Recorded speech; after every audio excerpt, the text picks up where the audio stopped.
இணையிலா கிருபையுடைய அல்லாஹ்வின் திருப்பெயரால் இறைவனுடைய சாந்தியும் சமாதானமும் இப்போது கற்குடையாக வந்த கண்மணி நாயகம் ஸல்லல்லாஹு அலைஹி வஸல்லம் அவர்கள் மீதும் அவருடைய சத்திய சகாபாக்கள் சாலிகீன்கள் உலமாக்கள் மற்றும் அவருடைய உம்மத்துக்களாகிய நம் அனைவரின் மீதும் உண்டாவதாக. புனிதமிக்க ரமலான் மாதத்தினுடைய ரஹ்மத்தை பெறக்கூடிய 10 கடந்தவர்களாகவும் அல்லாஹ்வுடைய பாவ மன்னிப்பை பெறுவதற்குண்டான 2வது 10 கடந்தவர்களாகவும் நரக வேதனையிலிருந்து விடுதலை பெறுவதற்கான 3வது 10 நாம் அமர்ந்து கொண்டிருக்கின்றோம். அல்லாஹ் சுப்ஹானஹு வ தஆலா இந்த ரமலான் மாதத்தின் மூலமாக நம்முடைய அனைத்து பாவங்களும் மன்னிக்கப்பட்டவர்களாக இறைவனுடைய ரஹ்மத்தை அருளை பெற்றிருக்கக்கூடிய மக்களாகவும் நாளை மறுமையிலே விசாரணையிலே இறைவனுடைய கருணையும் கிருபையும் கிடைக்க பெற்றவர்களாக நரகத்திலிருந்து விடுதலை பெற்று சுவனத்திற்கு செல்லக்கூடிய நல்ல மக்களுடைய கூட்டத்திலே அல்லாஹ் நம் அனைவரையும் ஆக்கி அருள்வானாக. இஸ்லாத்தினுடைய கோட்பாடுகளிலே ஏகத்துவம், தூதுத்துவம், மறுமை ஆகிய 3 முக்கிய கோட்பாடுகள் இருக்கிறது. ஒரு கட்டிடத்திற்கு எப்படி தூண்கள் அவசியமோ அதுபோல் இஸ்லாம் எனப்படக்கூடிய கட்டிடத்திற்கு இருக்கக்கூடிய முக்கிய தூண்கள் தௌஹீத், ரிசாலத், ஆகிரத் எனப்படக்கூடிய இந்த 3 தூண்கள். இது அன்றைய காலத்திலும் சரி இன்றைய காலத்திலும் சரி தௌஹீதை குறித்து சொல்லக்கூடிய நேரத்திலே அதை ஏற்றுக்கொள்வார்கள். ஆம், இறைவன் ஒருவன் இருக்கின்றான். நிச்சயமாக இந்த உலகை படைத்திருப்பது தானாக உருவாகி இருக்க முடியாது. இவைகளெல்லாம் ஒரு சீரான முறையிலே இயங்கிக் கொண்டிருக்கிறது என்று சொன்னால் இதை ஒரு மாபெரும் சக்தி படைத்திருக்க வேண்டும், அது நிர்வகித்து கொண்டிருக்க வேண்டும், இதை செம்மைப்படுத்தி கொண்டிருக்க வேண்டும் என்பதை எல்லா மக்களும் ஏற்றுக்கொள்கின்றார்கள். அன்றைய அரபிகளும் குறைஷிகளும் ஏற்றுக்கொண்டார்கள். இறைவன் ஒருவன் இருக்கின்றான் என்பதாக ஏற்றுக்கொண்டார்கள். தூதுத்துவத்தை ஏற்றுக்கொள்கின்றார்கள். அந்த தூதுவர்கள் வந்தது, அதோடைய சமூகம் வந்தது, அந்த சமூகம் வாழ்ந்து மறைந்தது, அழிந்தது ஆகிய சுவடுகள் எல்லாம் இன்னும் வரலாற்றிலே பதியப்பட்டிருப்பதன் காரணத்தினாலே தூதுத்துவத்தையும் எல்லா சமூக மக்களும் ஏற்றுக்கொள்கின்றார்கள். இன்றைக்கு வாழக்கூடிய மக்களுக்கு மத்தியிலும் தூதுத்துவத்தை குறித்து சொல்லக்கூடிய நேரத்தில் ஏற்றுக்கொள்கின்றார்கள். ஏனென்றால் இன்று இருக்கக்கூடிய அதிகப்படியான நபர்களாக இருக்கக்கூடிய கிறிஸ்தவர்களும் சரி அல்லது யூதர்களும் சரி அவர்களெல்லாம் அந்த வேதத்தின் அடிப்படையிலே வாழ்வதன் காரணத்தினாலே தூதுத்துவத்தை குறித்து சொல்லக்கூடிய நேரத்திலே ஏற்றுக்கொள்கின்றார்கள். ஆனால் மறுமை என்று வருகின்ற சமயத்திலே அன்றும் இதே சர்ச்சை தான், இன்றைக்கும் இதே சர்ச்சைகள் தான். மறுமையை ஏற்றுக்கொள்வதற்கு அன்றைக்கும் மக்கள் புறக்கணித்தார்கள், இன்றும் மக்கள் புறக்கணித்துக் கொண்டிருக்கின்றார்கள். மறிந்து மண்ணோடு மண்ணாக போனது பிறகு மீண்டும் உயிர் கொடுத்து எழுப்பப்படுவோமா எனப்படக்கூடிய கேள்விதான் எல்லோருக்குமே இருக்கிறது. நம்மை மண்ணிலே அடக்கம் செய்கின்றார்கள் அல்லது தீயிட்டு நம்மை எரித்து சாம்பலாக்குகின்றார்கள், மீண்டும் இதே போன்று நம்மளுக்கு உயிர் கொடுக்கப்படுமா, இது சாத்தியமா எனப்படக்கூடிய கேள்விதான் எல்லா சமூகத்திலும் எழக்கூடிய ஒரு கேள்வியாக இருக்கிறது. இதை குறித்து அல்லாஹ் சுப்ஹானஹு வ தஆலா ஆங்காங்கே பல வினாக்களை வைக்கின்றான். நீங்கள் எங்கிருந்து வந்திருக்கின்றீர்கள்? ஒரு நஜீஸாக இருக்கக்கூடிய, அருவருப்பாக இருக்கக்கூடிய ஒரு இந்திரிய துறையிலிருந்து வந்திருக்கின்றீர்கள். இப்படி உருவாக்கி இருக்கக்கூடிய இறைவனுக்கு மீண்டும் உங்களை படைப்பது என்பது இறைவனை பொறுத்த வரைக்கும் அது ஒரு சாதாரண விஷயம்தான். இதற்கு முன்னால் நீங்கள் எங்கிருந்தீர்கள்? உங்களுடைய முன்னால் இருந்த நிலையை குறித்து இறைவன் அறிகின்றான். அப்படிப்பட்ட நிலையிலிருந்து உங்களை மீண்டும் உயிர்ப்பதற்கு இறைவன் ஆற்றல் பெற்றவனாக இருக்கின்றான். 100 ஆண்டுகளுக்கு முன்னதாக நாமெல்லாம் ஒரு 40 வயதோ 50 வயதோ 60 வருட கலந்தவர்களாக இருப்போம். 100 வருடத்திற்கு முன்னதாக நாம் எங்கிருந்தோம் எனப்படக்கூடிய கேள்வி வைத்தோம் என்று சொன்னால் யாருக்கும் அதிலே எந்த பதிலும் சொல்ல முடியாது, அதற்கான விடையே கிடையாது. 100 வருடத்திற்கு முன்னால் நாம் எங்கே எப்படி இருந்தோம் என்பதை குறித்த எந்த விதமான ஒரு கருத்தும் ஒரு ஐடியாவும் எந்த மனிதர்களுக்குமே கிடையாது. ஆக அப்படிப்பட்ட நிலையில் இருக்கக்கூடிய நமக்கு மீண்டும் இந்த உலகிலே பிறப்பதற்குண்டான வாய்ப்பை கொடுத்திருக்கக்கூடிய இறைவனால் நிச்சயமாக மீண்டும் உயிர்ப்பிக்க கொடுக்க முடியும் என்பதை குறித்து நாம் முதலாவதாக தெளிவு பெற வேண்டும். நாம் நம்மோடு சமூகத்திலே வாழக்கூடிய முஸ்லீம் அல்லாத மக்களுக்கு மத்தியிலும் இந்த கருத்தை நாம் தெளிவுபடுத்த வேண்டும். நாம் இப்பொழுது தமிழகத்திலே அழைப்பு பணி செய்வதற்கு, தாவா செய்வதற்குண்டான நல்ல ஒரு சூழல்களிலே நாம் அமர்ந்து கொண்டு இருக்கின்றோம். வட இந்தியாவை போல அல்ல. வட இந்தியா பல மாநிலங்களில் எடுத்தோம் என்று சொன்னால் அங்கெல்லாம் முஸ்லீம்கள் ஒரு பகுதியில் வாழ்ந்து கொண்டிருப்பார்கள், முஸ்லீம் அல்லாத மக்கள் ஒரு பகுதியில் வாழ்ந்து கொண்டிருப்பார்கள். அவர்களுக்கும் இருவருக்கும் இருக்கக்கூடிய தொடர்புகள் மிக குறைவாக இருக்கும். ஏதோ கடை வீதியிலே, வியாபாரத்திலே, கொடுக்கல் வாங்கலே அல்லது பல்வேறு சுப நிகழ்ச்சிகளிலே கலந்து கொள்ளக்கூடியதாக இருக்கலாமே ஒழிய ஒரு உறவு முறை என்று சொல்லக்கூடிய அந்த உறவு முறைகள் எல்லாம் அங்கே மிக குறைவாக இருப்பதை காண முடிகிறது. மொழி பிரச்சனைகளும் அங்கே இருக்கிறது. முஸ்லீம்கள் எல்லாம் உருது மொழி பேசிக் கொண்டிருப்பார்கள். முஸ்லீம் அல்லாத சமூக மக்கள் எல்லாம் அந்த மாநில மொழியை பேசிக் கொண்டிருப்பார்கள். தெலுங்கு பேசிக் கொண்டிருப்பார்கள், கன்னடம் பேசிக் கொண்டிருப்பார்கள், மராட்டியம் பேசிக் கொண்டிருப்பார்கள், அந்தந்த மாநில மொழிகளிலே பேசிக் கொண்டிருப்பார்கள். முஸ்லீம்கள் எல்லாம் உருது மொழியிலே இருப்பார்கள். ஆக அங்கே தகவல் பரிமாற்றம் என்பது அங்கே மொழியும் ஒரு இடையூறாக இருக்கின்றது. ஆனால் இங்கே தமிழகத்திலே அப்படி அல்ல. மிக சாதகமான ஒரு சூழ்நிலை. அவர்களும் தமிழ் தான் பேசுகின்றார்கள், நாமும் தமிழ் தான் பேசிக் கொண்டிருக்கின்றோம். இங்கே குடியிருக்கக்கூடிய எல்லா பகுதிகளும் எடுத்து பார்த்தோம் என்று சொன்னால் முஸ்லீம்களும் முஸ்லீம் அல்லாதவர்களும் இணைந்து குடியிருப்புகளிலே இருக்கக்கூடிய காட்சிகள் தான் அதிகமாக இருக்கிறது. ஏதோ ஒரு சில பகுதி, கரும்புக்கடை போன்ற ஒரு சில பகுதிகளை தவிர பெரும்பாலான பகுதிகளிலே முஸ்லீம்களும் முஸ்லீம் அல்லாத மக்களும் எல்லாம் இணைந்து குடியிருக்கக்கூடிய நிகழ்வுகள் தான் நாம் பார்த்து கொண்டிருக்கின்றோம். அண்டை வீட்டாரிலே பக்கத்து வீடும் ஒரு கிறிஸ்தவராக இருப்பார், இன்னொரு பக்கத்து வீட்டில் ஒரு இந்துவாக இருப்பார், இங்கே ஒரு முஸ்லீம் குடியிருந்து கொண்டிருப்பார். இப்படியாக குடியிருப்புகள் எல்லாம் கலந்து இருக்கக்கூடிய ஒரு வாய்ப்பு. தொழில் ரீதியாக, கொடுக்கல் வாங்கல் ரீதியாக, அனைத்து விஷயங்களிலுமே இங்கே முஸ்லீம் அல்லாத மக்களோடு இணைந்து வாழக்கூடிய ஒரு வாய்ப்பு இருக்கிறதன் காரணத்தினாலே இந்த மக்களுக்கு மத்தியிலே அழைப்பு பணி செய்ய வேண்டியது, அல்லாஹ்வுடைய தீனை எட்டி வைக்க வேண்டியது நம்முடைய பொறுப்பு, கடமையாக இருக்கிறது. ஆக இந்த மக்களுக்கு மத்தியிலே மறுமையை குறித்த செய்தியை முழுமையாக நாம் சமர்ப்பிக்க வேண்டும். முதலாவதாக மறுமையை குறித்த ஆழமான நம்பிக்கை நம்ம இடத்துல இருக்க வேண்டும். நம்முடைய உள்ளத்திலே அதை குறித்த ஒரு ஊசலாட்டம் இருந்தது என்று சொன்னால் நாம் மன நிறைவான ஒரு முழுமையான ஒரு மோமினாக இருக்க முடியாது. அந்த ஊசலாட்டங்கள் நம்மளை அவ்வப்பொழுது வருவது உண்டு. சில நபர்களும் சரி அல்லது பெண்களும் சரி இதை குறித்து சொல்லக்கூடிய நேரத்தில் நாளைக்கு மறுமை தானே, அல்லாஹ்ட்ட தானே பதில் சொல்லணும் தானே, அதை நான் பார்த்துக்கிறேன், உனக்கு என்ன என போடக்கூடிய சில கேள்விகள் எல்லாம் சில நபர்கள் வைப்பாங்க. அது போன்ற ஒரு நிலை, ஒரு ஊசலாட்டம் முதலாவதாக நம்மிடத்தில் இருக்கக்கூடாது. முழுக்க மறுமையை குறித்து நம்பிக்கை கொண்டவர்களாக நாம் இருக்க வேண்டும். மறுமையை குறித்த தெளிவான சிந்தனையை முஸ்லீம் அல்லாத மக்களுக்கு மத்தியில் ஏற்படுத்த வேண்டும்.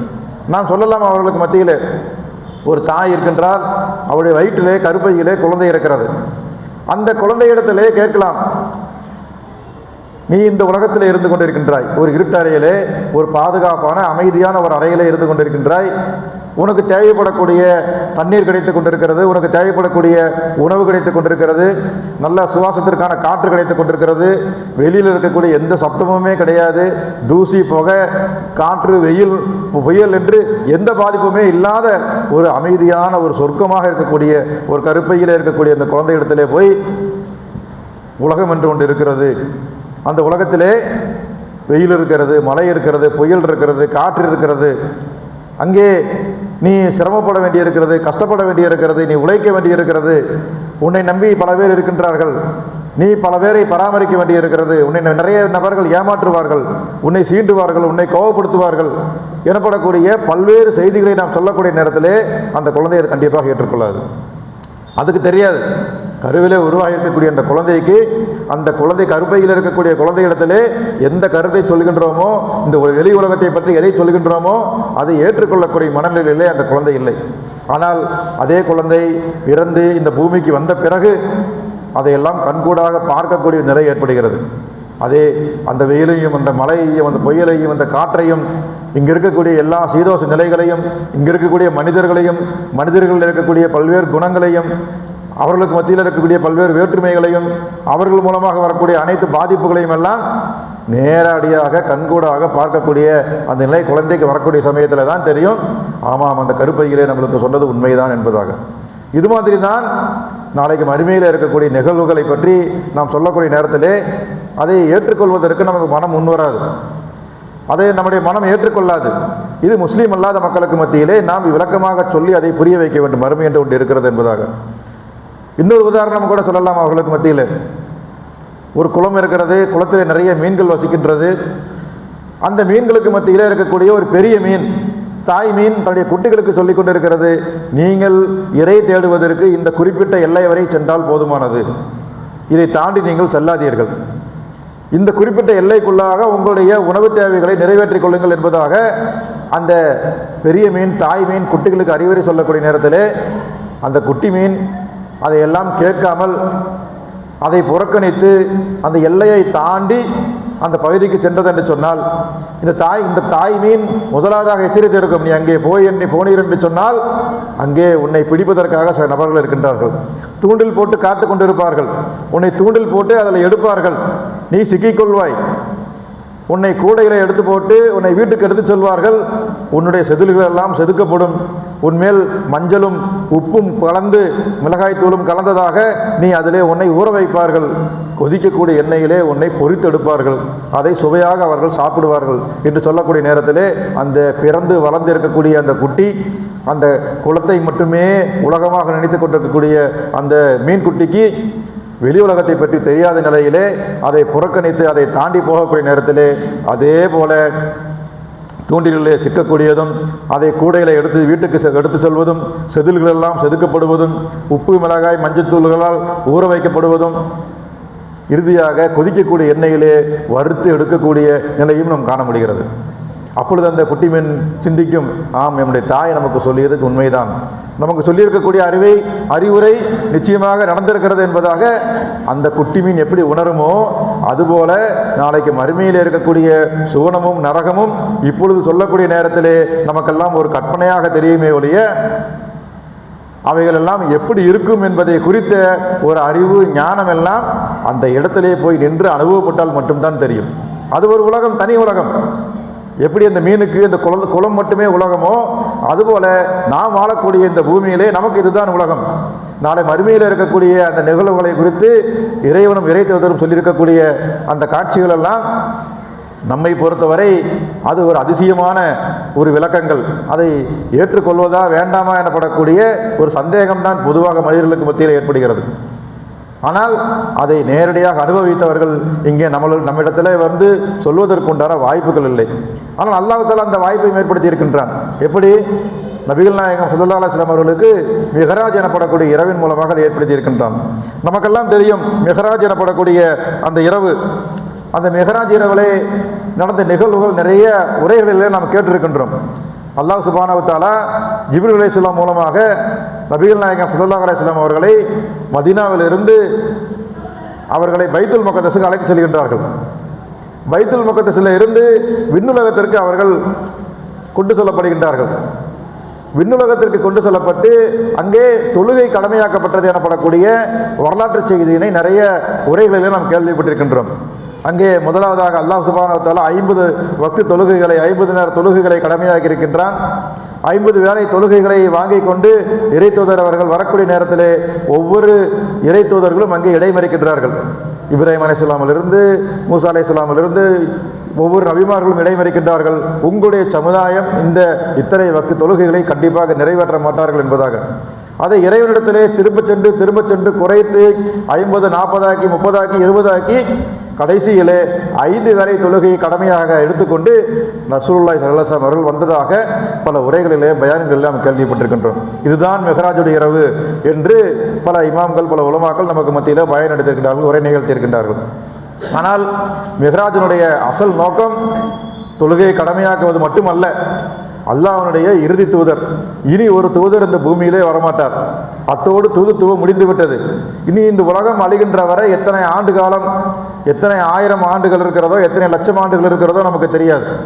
அதுவரை மனிதர்களுக்கு வழிகாட்டியாக இருக்கக்கூடியது குர்ஆனும் ஹதீஸும் மட்டும்தான். இனி ஒரு தூதர் வந்து மக்களை நேர்வழிப்படுத்துவதற்கு யாருமே கிடையாது என்ற அடிப்படையிலே இறுதி தூதரான நபிகள் நாயகம் ஸல்லல்லாஹு அலைஹி வஸல்லம் அவர்களை விண்ணுலகத்துக்கு அழைத்து சென்று சொர்க்கம் எப்படி இருக்கிறது என்பதை நேரடியாக இறைவன் காட்டுகின்றான். நரகம் எப்படி இருக்கிறது என்பதை நேரடியாக இறைவன் காட்டுகின்றான். அங்கே நரகத்திலே பார்த்தோம் என்று சொன்னால் ஒரு மனிதனுடைய நாக்குகள் வெட்டப்படுகிறது. மீண்டும் அந்த நாக்குகள் வந்து கொண்டே இருக்கிறது. மீண்டும் மீண்டும் வெட்டப்பட்டு கொண்டே இருக்கிறது.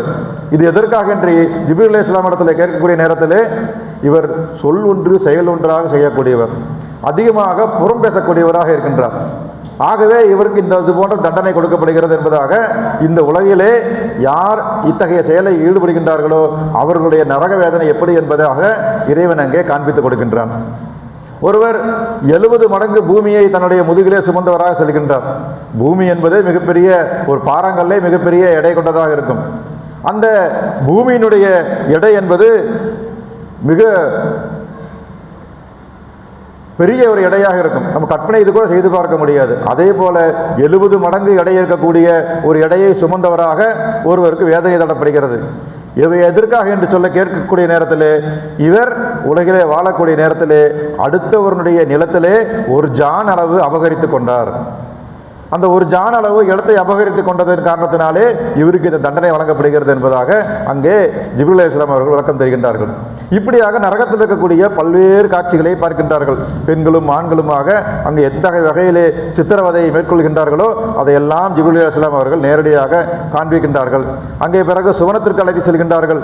சுவனத்திலே பூஞ்சோலைகளும் பட்டாடைகளும், அங்கே ஆறுகளும், அங்கே பூந்தோட்டங்களும், அங்கே பழவகைகளும் கனிவகைகளும் எல்லாம் நிறைந்திருக்கிறது. அவர்களுக்கு சேவை செய்வதற்குண்டான சிறார்கள் கூட்டம் கூட்டமாக வருகின்றார்கள். அவர்களுக்கு துணையாக கன்னி பெண்கள் நிறைய இருக்கின்றார்கள். இப்படிப்பட்ட காட்சிகள் எல்லாம் சுவனவாசிகள் இருக்கக்கூடிய நபர்களை இறைத்தூதர்களுக்கு காட்டப்படுகிறது. இப்படியாக சுவனமும் நரகமுமாக அங்கே அதாபுகள் எப்படி வழங்கப்படுகிறது, இங்கே சுவனத்தில் எப்படியெல்லாம் மக்கள் இருக்கின்றார்கள் என்பதை குறித்த காட்சிகளை நேரடியாக இறைத்தூதரவர்களுக்கு காண்பிப்பதற்காகத்தான் மிஹ்ராஜுடைய இரவு. மிஹ்ராஜுடைய இரவனுடைய தேவை என்னவென்று சொன்னால், இந்த இறை தூதர் அவர்கள் அல்லாஹ்வுடைய மார்க்கத்தை இந்த பூமியிலே இறுதியாக நிறைவு செய்யக்கூடிய இந்த தூதர் மறுமையை குறித்து, நரகத்தை குறித்து, சொர்க்கத்தை குறித்து வெறுமனே வகியை மட்டும் எடுத்து சொல்லக்கூடிய ஒரு தூதராக இருந்துவிடக்கூடாது. இறைவன் புறத்திலிருந்து வரக்கூடிய செய்திகளை மட்டுமே எடுத்து வைக்கக்கூடிய ஒரு தூதராக இருந்துவிடக்கூடாது. நேரடியாக அழைத்து சென்று காண்பிப்பது, சீயிங் இஸ் பிலீவிங் என்று சொல்லுவார்கள். கண்ணாலே காண்பித்து இதுதான் என்று இறைத்தூதர் அவர்களுக்கு காண்பிக்கப்படுகிறது. ஆக ஒரு இறைத்தூதரை ஏற்றுக்கொள்ளக்கூடிய நாம், அவர்தான் இறுதி தூதர் என்று நம்பிக்கை கொள்ளக்கூடிய நாம், லா இலாஹ இல்லல்லாஹ் முஹம்மது ரசூலுல்லாஹ் என்ற கொள்கையில் உறுதியாக இருக்கக்கூடிய நாம், அந்த இறை தூதர் அவர்கள் அங்கே மிஹ்ராஜுடைய இரவிலே அங்கே வானத்திலே இருக்கக்கூடிய சுவனத்திலும் நரகத்திலும் இருக்கக்கூடிய காட்சிகளை பார்த்து வந்து நிறைய அறிவிப்புகளிலே நமக்கு சொல்கின்றார்கள். ஹதீஸ் புத்தகங்களிலே அதிகமாக இடம்பெற்றிருக்கிறது. அதையெல்லாம் பார்த்தோம் என்று சொன்னால், சுவனத்திலே யாரெல்லாம் இந்த உலகத்திலே தவறு செய்யக்கூடியவர்கள் எல்லாம் நரகத்திலே என்னென்ன வேதனைகளை ஈடுபடுகின்றார்கள், யாரெல்லாம் இந்த உலகிலே நற்செயல்களில் ஈடுபடுகின்றார்களோ சுவனத்திலே எப்படிப்பட்ட நிலையில் இருக்கின்றார்கள் என்பதை குறித்த நேரடியான லைவ் டெலிகாஸ்டாக ரசூலுல்லாஹி ஸல்லல்லாஹு அலைஹி வஸல்லம் அவர்கள் பார்த்து நமக்கு மத்தியிலே எடுத்து வைப்பதற்காகத்தான் இந்த மிஹ்ராஜுடைய இரவு நமக்கு ஏற்பாடு செய்யப்பட்டிருக்கிறது.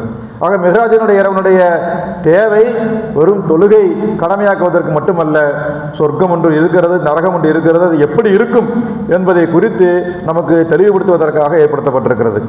ஆக இப்படிப்பட்ட ஒரு சுவனமும் நரகமும் நமக்கு மத்தியிலே தயாராகி கொண்டிருக்கிறது என்று சொன்னால், அதற்காக நாம் தயாராக வேண்டிய ஒரு கட்டாய கடமையில் இருந்து கொண்டிருக்கின்றோம். நாம் பார்க்கின்றோம், இந்த சுவனத்திலும் நரகத்திலும் கேள்வி கேட்கக்கூடிய அந்த நேரத்திலே ஒரு கூட்டம் இருக்கும். அதாவது அதிகமான நன்மை செய்திருக்கக்கூடிய நபர்கள், எல்லாம் அவருடைய இடைத்தட்டுக்கள் கனத்ததாக சுவனத்துக்கு அழைத்து செல்லப்படுவார்கள். அதிகமான தீமை செய்திருக்கக்கூடிய நபர்கள், அவருடைய தீமையினுடைய இடைத்தட்டுக்கள் கனத்ததாக நரகத்துக்கு அழைத்து செல்லப்படுவார்கள். ஒரு கூட்டம் இருக்கும். எப்படிப்பட்ட கூட்டம் என்று சொன்னால், நம்மை போன்று இருக்கக்கூடிய ஒரு கூட்டம். எப்படி இந்த நிலையில் இருக்கும் என்று சொன்னால், இடைத்தட்டிலே நன்மையும் இருக்கும், தீமையும் இருக்கும்.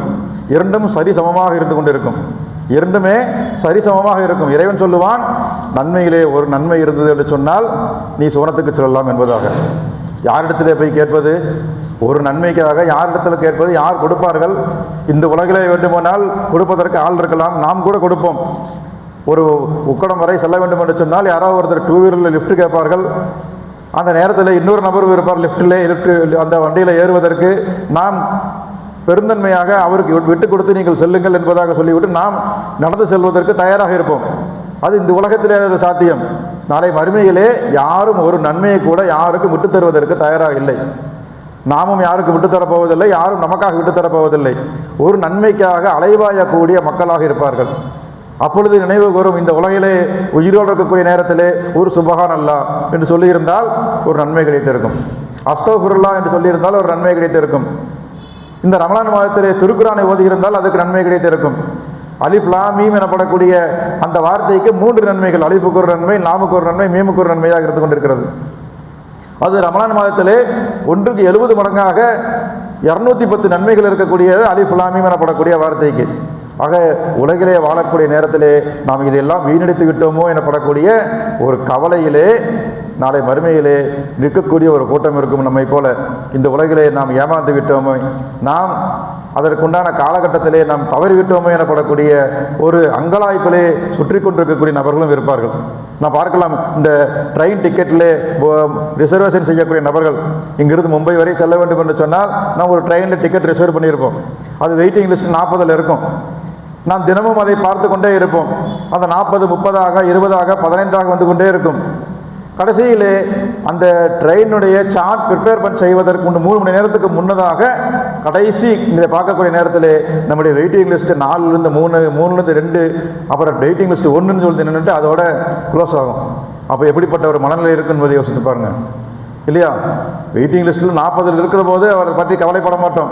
40 இருக்குது நமக்கு கன்ஃபார்ம் ஆகாதுன்னு சொல்லிட்டு வந்து வெயிட்டிங் லிஸ்ட் 1ல் வந்து நிற்கிற சமயத்தில் நமக்கு எல்லாம் ஒரே டென்ஷனாக இருக்கும். புக் பண்ணுறதுக்கு ஒரு அரை மணி நேரத்துக்கு முன்னாடி நம்ம ஒரு புக் பண்ணியிருந்தோம்னு சொன்னால் இந்த ட்ரெயின் டிக்கெட் நமக்கு கன்ஃபார்ம் ஆகிருக்குமே, ஒரு அரை மணி நேரத்துக்கு முன்னாடி பண்ணுறதுக்கு பதிலாக இப்படி ஏமாந்து விட்டோமே என்பதாக அந்த நேரத்திலே நம்முடைய மனம் பதபதைக்கக்கூடியதை நம்மால் உணர முடியும். அதுபோல நாளைக்கு மறுமையிலே இது போன்ற ஒரு கூட்டம் ஒரு நன்மைக்காக அலைவாயக்கூடிய நேரத்திலே, இந்த உலகிலே வாழக்கூடிய நேரத்திலே அந்த ஒரு நன்மையை சம்பாதிப்பதற்குண்டான வாய்ப்புகள் ஏராளமாக இருக்கக்கூடிய இந்த நேரத்திலே அதையெல்லாம் தவறவிட்டு விட்டோமே என்பதாக நம்முடைய மனம் அந்த நேரத்திலே அல்லாடி கொண்டிருக்கும் என்பதையும் கவனத்திலே கொள்ள வேண்டும். நபிகள் நாயகம் ஸல்லல்லாஹு அலைஹி வஸல்லம் அவர்கள் தங்களுடைய சகாபாக்களுக்கு மத்தியில் சொல்கின்றார்கள், பஞ்சபராரி என்றால் யார் என்று தெரியுமா என்பதாக. பஞ்சபராரி என்றால் யார்? அப்பொழுது சகாபாக்கள் சொல்கின்றார்கள், பஞ்சபராரி என்று சொன்னால் ஏழைகள், வறியவர்கள், உணவுக்கு வழியில்லாமல் இருக்கக்கூடிய அன்றாட காட்சிகள், இவர்கள் தான் பஞ்சபராரிகள் என்பதாக சொல்கின்றார்கள். அப்பொழுது இறை தூதர் அவர்கள் சொல்கின்றார்கள், இல்லை, பஞ்சபராரிகள் என்பவர் யார் என்று சொன்னால் இந்த உலகிலே அதிகமான நன்மைகளை சம்பாதிக்கக்கூடியவர்கள். நிறைய தொழுதிருப்பார்கள், நிறைய ஹஜ்ஜுக்கு போய் வந்திருப்பார்கள், நிறைய ஓதியிருப்பார்கள், நிறைய தான தர்மம் செய்திருப்பார்கள், நிறைய அமல்கள் செய்து அதிகமான நன்மைகளை சேர்த்திருக்கக்கூடிய பெரிய ஹாஜியாராக இருப்பார். அவருக்கு மனநிறைவு இருக்கும். எந்த மனநிறைவு என்று சொன்னால் நாளை மறுமையிலே இறைவன் புறத்திலே நிற்கக்கூடிய நேரத்திலே அல்லாஹ் சுப்ஹானஹு வ தஆலா நம்மை எந்த கேள்வியுமே இல்லாமல் நேரடியாக நம்மை சுவனத்திற்கு அழைத்து செல்வான் எனப்படக்கூடிய ஒரு எதிர்பார்ப்பு இருக்கும். அந்த எதிர்பார்ப்போடு இந்த உலகிலே வாழ்ந்திருப்பார், மறைந்திருப்பார். நாளைக்கு மறுமையிலே விசாரணையிலே அங்கே கொண்டு நிறுத்தப்படக்கூடிய நேரத்திலே அந்த நபரிடத்திலே விசாரணை மேற்கொள்ளப்படும். உன்னால் பாதிக்கப்பட்டிருக்கக்கூடிய நபர்கள் யார் யார் என்பதாக எல்லோருக்கும் அழைப்பு கொடுக்கப்படும். எல்லோரும் வரிசையாக வந்து நிற்பார்கள். தாயார் வந்து நிற்பார், இவர் பெரிய ஹாஜியார், பெரிய தலைவர், பெரிய செல்வந்தர், ஆனால் தாயாக என்னை கவனிக்கவே இல்லை, எனக்கு ஒரு வேளை உணவு தரவில்லை என்பதாக ஒரு தாய் வந்து முறையிடுவாள். அப்பொழுது இவர் செய்திருக்கக்கூடிய நன்மையிலிருந்து சிறிது எடுத்து அந்த தாய்க்கு கொடுக்கப்படும். தகப்பனார் வந்து முறையிடுவார், குடும்பத்தில் இருக்கக்கூடிய நபர்கள் வந்து முறையிடுவார்கள், பக்கத்து வீட்டுக்காரர் வந்து ஒரு முறையிடுவார். இவரோடு எப்பொழுதுமே எனக்கு தொல்லையாக இருந்து கொண்டே இருக்கிறது, எப்பொழுதுமே எனக்கு இடையூறு கொடுத்து கொண்டே இருந்தார், என்னுடைய நிலத்திலே இருக்கக்கூடிய ஒரு சிறு பகுதியை அபகரித்து இவர் அதை வீடை கட்டி கொண்டார், என்னுடைய விவசாயத்தில் இருக்கக்கூடிய இந்த பகுதியை அவரோடு நிலமாக அவர் சேர்த்தி கொண்டார் என்பதாக அங்கே ஒரு முறையிடக்கூடிய நேரத்தில் நன்மையை எடுத்து அவர்களுக்கு கொடுக்கப்படும். இப்படியாக இந்த மனிதர் மூலமாக யாரெல்லாம் பாதிக்கப்படுகின்றார்களோ அந்த ஒவ்வொரு பாதிக்கப்பட்டிருக்கக்கூடிய நபர்களுக்கும் அதிலிருந்து கொஞ்சம் கொஞ்சமாக எடுத்து கொடுத்து கொண்டே இருக்கும். கடைசியிலே அவர் கொண்டு வந்திருக்கக்கூடிய நன்மைகள் எல்லாம் முடிந்துவிடும். நன்மைகள் எல்லாம் முடிந்து அவர் 0 என்ற நிலையிலே இருந்து கொண்டிருப்பார். ஆனால் இவரால் பாதிக்கப்பட்டிருக்கக்கூடிய நபர்கள் இன்னும் வரிசையில் நின்று கொண்டிருக்கின்றார்கள். அந்த நபர்களிடத்தில் கேட்கப்படும், உங்களுக்கு என்ன பிரச்சனை என்பதாக. என்னை இந்த இடத்துல என்னை வசைபாடி இருக்கிறார், இந்த இடத்துல என்னை கேவலப்படுத்தி இருக்கிறார், எனக்கு இந்த வாக்குறுதியை கொடுத்து அவர் எனக்கு அது நிறைவேற்றவில்லை எனப்படக்கூடிய பல்வேறு குற்றச்சாட்டுகளோடு நபர்கள் நின்று கொண்டிருப்பார்கள். அப்பொழுது யார் பாதிக்கப்பட்டார்களோ அவர்களுடைய நன்மையிலிருந்து அவர்களுடைய தீமையிலிருந்து சிறிது அளவு எடுத்து இந்த மனிதருக்கு கொடுக்கப்படும். இப்படியாக அதிகமான நன்மைகளை சுமந்தவராக நாளை மறுமையிலே அங்கே இறைவன்புறத்தில் இருக்கக்கூடிய நேரத்திலே நம்மால் பாதிக்கப்பட்டிருக்கக்கூடிய இந்த மனிதர்கள் ஒவ்வொருவர் வந்து முறையிட்டு நம்முடைய நன்மைகள் எல்லாம் பிடுங்கி கொண்டு போகக்கூடிய நிலையிலும் அவர்களுடைய தீமைகளை எல்லாம் வாங்கி நம்முடைய கணக்கிலே அக்கௌண்ட்டிலே சேர்த்தக்கூடிய அந்த நிலையிலும் மாறி அந்த நபர் தீமைகளை அதிகமாக சுமந்திருக்கக்கூடிய நபராக நின்று கொண்டிருப்பார். அங்கு நரகத்திற்கு இழுத்து செல்லக்கூடிய நபராக இருப்பார். இந்த மனிதர் இருக்கின்றாரே, இவர் தான் பஞ்சபராரி. இந்த மனிதர் தான் பஞ்சபராரி என்பதாக இறைத்துதவர்கள் சொல்கின்றார்கள். நாம் அந்த நிலையிலே இருக்கின்றோமா என்பதை நாம் யோசித்து பார்க்க வேண்டும். நாளைக்கு மறுமையிலே இறைவன் புறத்திலே சுவனத்திற்கு செல்ல வேண்டும் என்று சொன்னால் நாம் இந்த உலகில் செய்யக்கூடிய அமல்கள் எல்லாம் இறைவனால் அங்கீகரிக்கப்பட்டிருக்கிறதா, இறைவனால் ஏற்றுக்கொள்ளப்பட்டிருக்கிறதா என்பதை நாம் கவனிக்க வேண்டும். வெறும் அமல்கள் செய்வதற்கு மட்டுமல்ல இந்த உலகம். இந்த உலகத்திலே அமல்கள் செய்வதற்கு மட்டுமல்ல, வெறும் அமல்கள் மட்டும் செய்து கொள்வது என்று சொன்னால் அதுக்கு மலக்குமார்கள் போதுமானவர்கள். மலக்குமார்கள் 24 மணி நேரமும் இறைவனுக்கு எப்பொழுதுமே சுஜூத் செய்யக்கூடிய, அமல் செய்யக்கூடிய, அவனுக்கு கீழ்ப்படியக்கூடிய மனிதர்களாக இருந்து கொண்டிருக்கின்றார்கள், மலக்குகளாக இருக்கின்றார்கள். ஆக இறைவனுக்கு கட்டுப்பட்டு நடக்கக்கூடிய, இறைவனுக்கு சுஜூத் செய்யக்கூடிய அந்த பணி மட்டுமே ஒரு மனிதனுக்கு போதுமானதாக அல்ல. சமூகத்தில் ஏராளமான பொறுப்புகளும் கடமைகளும் நமக்கு மத்தியிலே இருக்கிறது. ஒரு தந்தையாக, ஒரு கணவனாக, ஒரு மகனாக, ஒரு சமூகத்துடைய பிரமுகராக, பள்ளியுடைய நிர்வாகிகளாக, இப்படி பல்வேறு பொறுப்புகளும் பல்வேறு துறைகளும் நமக்கு இருந்து கொண்டிருக்கிறது. இதிலெல்லாம் நாம் எந்த அளவுக்கு செம்மையாக நாம் நடந்து கொள்கின்றோம் என்பதை குறித்துத்தான் நம்முடைய கணக்கு வழக்குகள் அங்கே மதிப்பிடப்படுகிறது என்பதை கவனத்தில் கொள்ள வேண்டும். வெறுமனே நம்முடைய தொழுகையும் நோன்புகளும் நம்முடைய ஜக்காத்துகள் சதக்காக்களும் எல்லாம் அல்லாஹ் ஏற்றுக்கொள்கின்றானா என்பதை குறித்து நாம் யோசித்து பார்க்க வேண்டும், அதற்காக துவா செய்ய வேண்டும். ஆனால் சமூகத்திலே நம்மால் யாராலும் பாதிக்கப்பட்டிருக்கின்றார்களா, நம்முடைய கடமையை நம்முடைய பொறுப்புகளிலே நாம் விலகி இருப்பதன் காரணத்தினாலே நமக்கு ஏதேனும் நாளை மறுமையிலே இதனால் இழப்புகள் ஏற்படுமா என்பதை குறித்து கவலைப்பட வேண்டும். அப்படி ஒரு நிலை இருந்தது என்று சொன்னால் இறைத்துதர்கள் சொல்லியிருக்கக்கூடிய அந்த பஞ்சபராரி எனப்படக்கூடிய நிலைக்கு நாம் தள்ளப்பட்டு விடுவோம். ஆக அத்தகைய நிலையில் இருந்து இறைவன் நம்மை காப்பாற்ற வேண்டும். நாம் இந்த உலகிலே எப்படிப்பட்ட ஒரு வாழ்க்கையை வாழ வேண்டும் என்று சொன்னால் தாமரையினுடைய இலையை போன்று இந்த உலகிலே வாழ வேண்டும். குளத்தில் இருக்கக்கூடிய தாமரையை பார்க்கலாம். குளத்தில் இருக்கக்கூடிய தாமரை, அந்த குளத்திலே தண்ணீர் எவ்வளவு இருந்தாலும் சரியே அந்த தாமரை இலை, அந்த குளத்திலே தாமரை இலை மிதந்து கொண்டே தான் இருக்கும். அது குளத்தினுடைய தண்ணீர் அளவு உயர்ந்தது என்று சொன்னால் அந்த தாமரை இலையும் மேலே உயர்ந்து கொண்டே போகும். அதனுடைய தண்ணீர் அளவு குறைந்தது என்று சொன்னால் அந்த தாமரை இலையானது அது கீழே வந்து கொண்டே இருக்கும். இதுபோன்று ஒரு மனிதனுடைய நிலை எப்படி இருக்க வேண்டும் என்று சொன்னால் எந்த வசதி வாய்ப்புகள், எந்த அளவுக்கு பதவி பட்டங்கள் என்னெல்லாம் கிடைக்கின்றதோ எது இருந்தாலும் சரியே அவன் தாமரை இலை போல தண்ணீருக்கு மேலாகத்தான் எடுத்துக்கொள்ள வேண்டும். அல்லது எவ்வளவு பாதிக்கப்பட்டிருந்தாலும் சரியே, அவர் உடல் ரீதியாக, தொழில் ரீதியாக, இன்னும் பல்வேறு பிரச்சனைகள் மூலமாக எந்த அளவுக்கு பாதிக்கப்பட்டிருந்தாலும் சரியே, அதனால் அந்த தாமரை இலையானது அழுகி அந்த தண்ணீருக்குள்ளே போகாது. அப்பவும் அது தண்ணீரிலே மிதந்து கொண்டே தான் இருக்கும். அதே போல தாமரை இலை மேலே நாம் ஒரு வாய் தண்ணீரை எடுத்து நாம் ஊட்டினோம் என்று சொன்னால் ஒரு சொட்டு தண்ணீர் கூட அந்த தாமரை இலை மேலே ஒட்டாது. அனைத்தும் வலிந்து அந்த குளத்திற்கே சென்றுவிடும். ஒரு இலை, ஒரு சொட்டு தண்ணீர் கூட தன் மேல் ஒட்டை கொள்ளாமல் தாமரை இலை எப்படி அந்த குளத்திலே மிதந்து கொண்டிருக்கிறதோ அதே போன்ற ஒரு வாழ்நிலை நம்மிடத்திலே இருக்க வேண்டும். இந்த உலகிலே வாழ வேண்டும். இந்த உலகத்தை விட்டு நம்ம எங்கும் செல்ல முடியாது. இந்து சமூகத்தில் இருப்பதை போல, சாமியார்களைப் போல திருமணம் செய்யாமல் அல்லது திருமணம் செய்தாலும் கூட மனைவி மக்கள் குடும்பத்தை எல்லாம் விட்டு காடு மலை என்று ஒதுங்கி போய் தவம் இருந்து இந்த உலகத்தை எல்லாம் ஒதுக்கி வெறுத்து போய் அங்கே இறைவனை அடைய வேண்டிய அவசியம் இங்கே இல்லை. கிறிஸ்துவ சமுதாயத்தை போல ஆண்களும் சரி பெண்களும் சரி எல்லா குடும்பங்களை எல்லாம் விட்டு அவர்கள் இறைப்பணியே என்னுடைய கடமை என்ற அடிப்படையிலே சர்ச்சிலே முடங்கி இருக்கக்கூடிய அதுபோன்ற நிலை இஸ்லாத்திலே அனுமதி இல்லை. இங்கே அனைவரும் திருமணம் செய்தே ஆக வேண்டும். திருமணம் செய்யாமல் இருப்பதற்குண்டான எந்த அனுமதியும் எந்த வாய்ப்பும் இங்கே நமக்கு கிடையாது. கண்டிப்பாக திருமணம் செய்தே ஆக வேண்டும். இங்கே நாம் வியாபாரம் செய்தே ஆக வேண்டும். குடும்பத்தை கவனித்தே ஆக வேண்டும், பராமரித்தே ஆக வேண்டும். கொடுக்கல் வாங்கலில் ஈடுபட்டு தான் ஆக வேண்டும். சமூகத்தில் இருக்கக்கூடிய நல்ல காரியங்கள் கெட்ட காரியங்களிலே கலந்து கொள்ள வேண்டும். சமூகத்திலே நமக்கு வரக்கூடிய பொறுப்புகள் பணிகள் கடமைகள் எல்லாம் நாம் நிறைவேற்றித்தான் ஆக வேண்டும். சமூகத்தில் இருக்கக்கூடிய எல்லா இடர்பாடுகளிலும் நம்முடைய பங்களிப்பு இருந்துதான் ஆக வேண்டும். எதை விட்டும் நாம் ஒதுங்கி இருக்க முடியாது. எல்லா துறைகளிலும் நமக்கு இருக்கக்கூடிய அந்த அனைத்து பொறுப்புகளையும் நிறைவேற்றுவதற்கு நாம் முன்னணியிலே இருந்து கொண்டிருக்க வேண்டும். எதையும் விட்டு ஒதுக்கி நாம் அல்ல, என்னுடைய வீடு உண்டு, என்னுடைய குடும்பம் உண்டு என்பதாக ஒதுங்கி இருப்பதற்கு உண்டான சூழ்நிலை எந்த மனிதருக்கும் அனுமதி இல்லை. எல்லாவற்றிலும் பங்கெடுக்க வேண்டும். ஆனால் எதிலும் பங்கெடுத்தாலும் கூட அவர்கள் அந்த பதவியிலேயோ அல்லது பணத்திலேயோ ஆடம்பரத்திலேயோ தங்களுடைய மனதை தங்களுடைய நப்சை அதிலே ஈடுபடுத்திக் கொள்ள மாட்டார்கள். எப்படி குளத்தில் இருக்கக்கூடிய தாமரை இலை தண்ணீரில் மிதந்து கொண்டிருக்கிறதோ அதே போல இந்த உலகிலே வாழக்கூடிய நேரத்திலே எதிலும் சிக்கி விடாமல், எதிலும் அகப்பட்டு விடாமல், ஒட்டியும் ஒட்டாமலும் இருக்கக்கூடிய இந்த உலகத்தோடு ஒரு பற்றற்ற வாழ்க்கையிலே நாம் இருந்து கொள்ள வேண்டும். நமக்கு வசதி வாய்ப்புகள், கல்வி, பட்டம், பதவி எது வேணாலும் இருக்கலாம். அல்லது வறுமையிலே சிக்கி நாம் சின்ன பின்னமாக கூட இருக்கலாம். உடல் ரீதியாக பாதிக்கப்பட்டிருக்கலாம், மன ரீதியாக பாதிக்கப்பட்டிருக்கலாம், தொழில் ரீதியாக பாதிக்கப்பட்டிருக்கலாம். ஆனால் உலகத்தில் இருக்கக்கூடிய எந்த விதமான சாக்கு போக்குகளுக்கும், உலகத்தில் இருக்கக்கூடிய எந்த வித விஷயத்திற்கும் அடிமைப்பட்டு அதிலே நாம் சிக்கிவிடாமல் இருப்பது தான் ஒரு சரியான ஒரு வாழ்க்கையாக இருக்க முடியும். அப்படிப்பட்ட ஒரு தாமரை இலை போல இந்த உலகிலே வாழக்கூடிய ஒரு நிலை ஒரு மனிதர்களுக்கு மத்தியில் இருந்தது என்று சொன்னால், நாம் இந்த உலகிலே இறைவனின் நம்பிக்கை கொண்டிருக்கக்கூடிய மக்களுடைய கூட்டத்திலே நாம் கண்டிப்பாக இருக்க முடியும். ஆக நாம் மறுமையிலே நாம் வெற்றி பெற வேண்டும் என்று சொன்னால், இந்த உலகிலே நம்முடைய வாழ்வு இறைவனுடைய திருப்தியை பெறக்கூடிய அந்த மக்களுடைய கூட்டத்திலே நாம் ஆக வேண்டும். அதற்காகத்தான் நமக்கு இந்த ரமலான் மாதம் நமக்கு நோன்பு கடமையாக்கப்பட்டிருக்கிறது. நோக்கம் லஅல்லக்கும் தத்தகூன். லஅல்லக்கும் தத்தகூன் என்று சொல்லக்கூடிய இறை அச்சமுள்ளவர்களாக நாம் மாற வேண்டும்.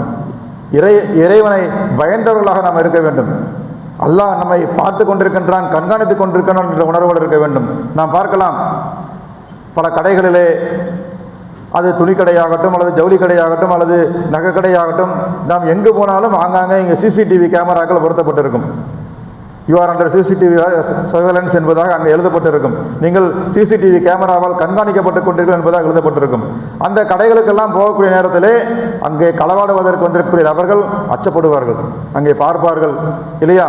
அங்கே சிசிடிவி இருப்பதன் காரணத்தினால நாம் எதையாவது திருடினோம் என்று சொன்னால் மாட்டிக்கொள்வோம், சிக்கிக்கொள்வோம் என்பதற்கூடிய ஒரு மனநிலை எல்லாருக்குமே இருக்கும்.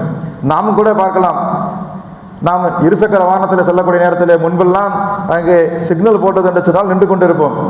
இடதுபுறம் வலதுபுறம் பார்ப்போம், போலீஸ் கான்ஸ்டபிள் யாரும் இல்லை என்று சொன்னால் உடனே வண்டி வேகமாக எடுத்து சென்று விடுவோம் இல்லையா? எங்கேயுமே போலீஸை காணோம், கான்ஸ்டபிளை காணோம்னு சொன்னால் நம்ம எடுத்துகிட்டு போயிடுவோம். ஆனால் இன்றைக்கு அப்படி அல்ல. ஒவ்வொரு சிக்னலிலும் அங்கே கேமராக்கள் பொருத்தப்பட்டிருக்கிறது. இந்த கேமராவின் மூலமாக கண்காணிக்கப்பட்டு கொண்டிருக்கிறோம். நாம் அங்கே கான்ஸ்டபிள் இல்லை என்று சொல்லி நாம் அதை தாண்டி சிக்னலை தாண்டி போனோம் என்று சொன்னால் நாம் கேமராவால் கண்காணிக்கப்பட்டு நாம் படம் பிடிக்கப்பட்டு சிறிது நேரத்திலே அடுத்த நாளோ நமக்கு உடனேயாக மெசேஜ் வருகிறது, நாம் சிக்னலில் நாம் சரியாக நிற்கவில்லை என்பதாக. நமக்கு உடனே அபராதம் எவ்வளவு கட்ட வேண்டும் என்பதை குறித்து மெசேஜ் நமக்கு வருகிறது. ஆக இதற்கு பயந்து யார் இருக்கின்றார்களோ இல்லையோ அந்த சிசிடிவி கேமராவை பார்த்த உடனே நமக்கு ஒரு அச்சம் வருகிறது. நாம் இதை தாண்டக்கூடாது எனப்படக்கூடிய உணர்வு நம்மிடத்தில் இருக்கிறது. இந்த உணர்வு இருக்கிறது அல்லவா, தவறு செய்யக்கூடாது, நம்ம ஒருத்தர் பார்த்து கொண்டிருக்கின்றார் எனப்படக்கூடிய உணர்வு இருக்கிறது அல்லவா, இதுதான் ஒரு மூமினுக்கு வர வேண்டிய உணர்வு. இந்த உலகிலே வாழக்கூடிய நேரத்திலே நம்மை ஒருவன் பார்த்து கொண்டிருக்கின்றான், நம்மை ஒருவன் கண்காணித்துக் கொண்டிருக்கின்றான், நம்முடைய செயல்கள் எல்லாம் எழுதப்பட்டு கொண்டிருக்கிறது. நாம் இங்கு இருக்கக்கூடிய காவல்துறை ஏமாற்றி விடலாம், இங்கு இருக்கக்கூடிய சட்டங்களை ஏமாற்றி விடலாம், சட்டமன்றங்களை ஏமாற்றி விடலாம், இங்கு இருக்கக்கூடிய எல்லா கண்காணிப்புகளையும் ஏமாற்றி விடலாம், யாரை வேண்டுமானாலும் ஏமாற்றி விடலாம். ஆனால் நம்மை படைத்திருக்கக்கூடிய இறைவனை நிச்சயமாக நம்மால் ஏமாற்ற முடியாது. நம்மை பார்த்து கொண்டிருக்கின்றான், கண்காணித்துக் கொண்டிருக்கின்றான் எனப்படக்கூடிய அந்த உணர்வு வந்தது என்று சொன்னால் அதுதான் இறையச்சம், அதுதான் தக்குவா. அந்த தக்குவா, அந்த இறையச்சம் நம்மளுக்கு வர வேண்டும் என்று சொன்னால் இந்த நோன்பு மிகப்பெரிய ஒரு பயிற்சி தரக்கூடிய ஒரு மாதமாக இருக்கிறது.